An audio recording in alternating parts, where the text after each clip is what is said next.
utama kekal sebagai berita nombor 1 negara, saya Nur Fatin Afika terus setia selama 1 jam bersama kami.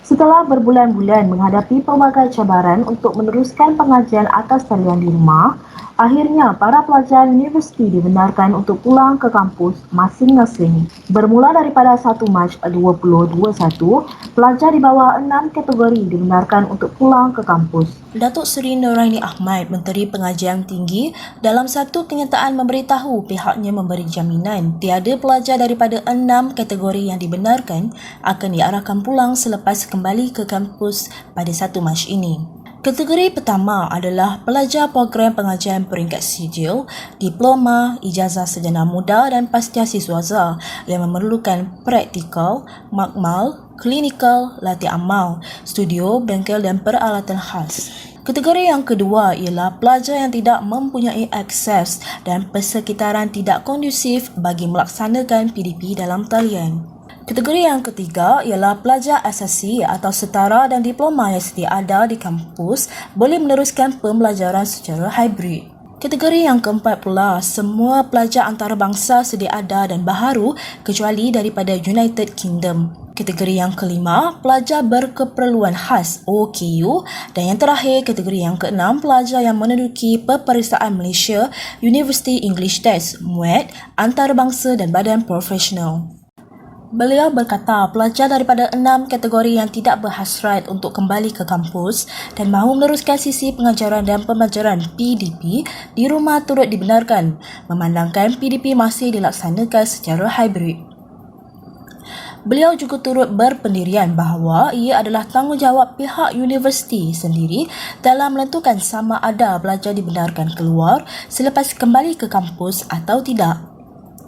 Namun jelasnya, arahan KPT adalah pelajar bebas untuk melakukan aktiviti yang dibenarkan oleh MKN dalam kawasan universiti. Kesihatan mental rakyat Malaysia semakin terjejas akibat penularan wabak COVID-19 yang melanda negara kita sejak tahun lepas. Semestinya, para pelajar universiti juga terkesan dalam situasi ini yang menyebabkan semua pelajar perlu pulang dan meneruskan pengajian mereka di rumah. Pelbagai halangan dan cabaran yang mereka perlu tempuhi. Masalah utama ialah gangguan internet. Kemudahan internet tidak semua pelajar ada, terutama bagi pelajar yang duduk di kawasan pedalaman di mana pencapaian internet sukar untuk mereka dapati. Bukan itu sahaja, malah persekitaran di rumah yang tidak sesuai menyukarkan lagi bagi pelajar-pelajar ini untuk fokus dan kesannya prestasi mereka semakin menurun dan stres yang melampau sehingga boleh membawa maut. Maka dengan kebenaran daripada pihak KPT membawa kegembiraan kepada para pelajar yang sudah lama menantikan saat-saat ini. Saya difahamkan rakan tugas saya sudah berada di Kolej Kediaman Pelajar Universiti Islam Antarabangsa Malaysia. Wartawan kita ada laporannya. Okey, kenapa saya pulang ke Mahala? Kerana yang pertama sebab saya tak fokus kat rumah. Mungkin disebabkan persekitaran kat rumah tu menjadikan saya lebih selesa untuk pulang ke Mahala dan belajar di sini. Yang kedua disebabkan masalah line ataupun talian internet di rumah. Kerana capaian line iaitu saya menggunakan line Celcom dan line Celcom dekat rumah saya tu tak berapa okey. Dalam seminggu ada sekali bermasalah tak ada line. Jadi ia menyukarkan saya untuk menyiapkan tugasan yang diberikan oleh pensyarah. Oleh itu, saya membuat keputusan untuk pulang ke Mahala untuk menggunakan wifi yang tersedia di sini. Alhamdulillah, setakat ini saya masih lagi mematuhi SOP yang ditetapkan oleh pihak universiti di Mahala Zaid ni, seperti memakai mask, memakai hand sanitizer, dan kalau keluar tu kena scan suhu dan tulis nama dan nombor matrik dan nombor bilik dan nak pergi mana, dan kena serahkan nombor kad matrik tu dekat OSA.